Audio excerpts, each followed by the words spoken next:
बिस्मिल्लाहिर्रहमानिर्रहीम। अस्सलाम वालेकुम। आज हम बनाएंगे शलजम की सब्ज़ी बिल्कुल न्यू और अनोखे तरीके के साथ। इसी बनाने के लिए कढ़ाई में हम डाल देंगे हाफ़ कप घी। घी के गर्म होते ही हम इसमें कटा हुआ लहसुन ऐड करेंगे, जो कि एक पोथी पूरी मैंने ले ली थी।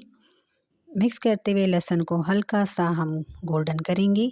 जैसे ही लहसुन का कलर लाइट गोल्डन हो जाएगा, हम इसमें ऐड करेंगे बारीक कटी हुई अदरक।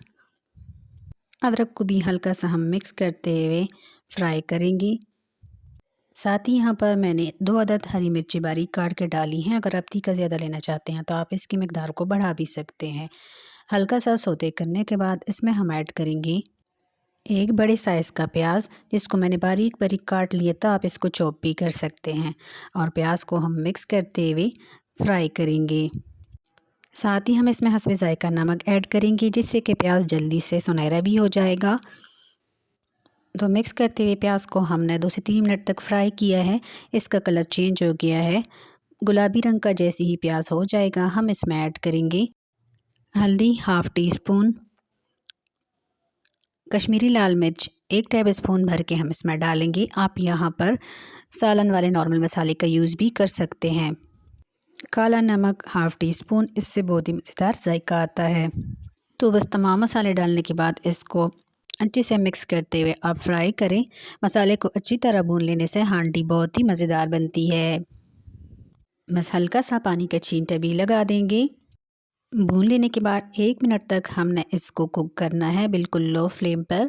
और फिर यहाँ पर हम इसमें शामिल करेंगे टमाटर। एक बड़े साइज़ का मैंने ले लिया था, जिसको मैंने बारीक बारीक काट लिया था।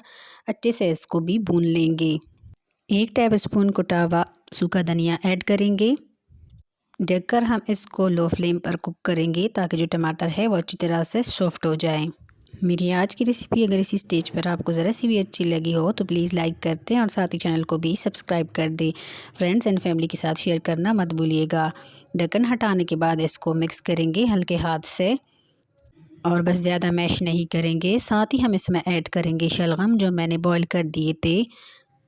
शलगम को हमने 80% ही कुक करना है, ज़्यादा गलाना नहीं है। अब हम इसको मिक्स करते हुए फ्राई करेंगे, ताकि जो तमाम मसाला जात है वो अच्छी तरह शलगम में रच बस जाएं।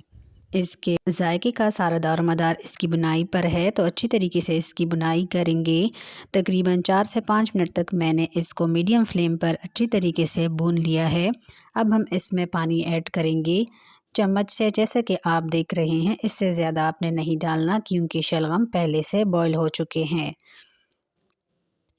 बस 1 ही चम्मच पानी मैंने डाल दिया है। मुझे यहाँ पर नमक थोड़ा सा कम लगा, तो मैंने थोड़ा और ऐड कर दिया है। अब फ्लेम को बिल्कुल लो कर देंगे और ढककर हम इसको कुक करेंगे। अब इसका ढक्कन हटा देंगे। तकरीबन 5 मिनट हो चुके हैं। असल चीज़ें हम इसमें अब डालेंगे, जो इसके जायके को लाजवाब कर देंगी। मिक्सिंग कर देंगे, और मिक्स करने के बाद हम इसमें शामिल करेंगे हरा धनिया बारीक कटा हुआ, जो कि 1 गड्डी पूरी मैंने ले ली थी।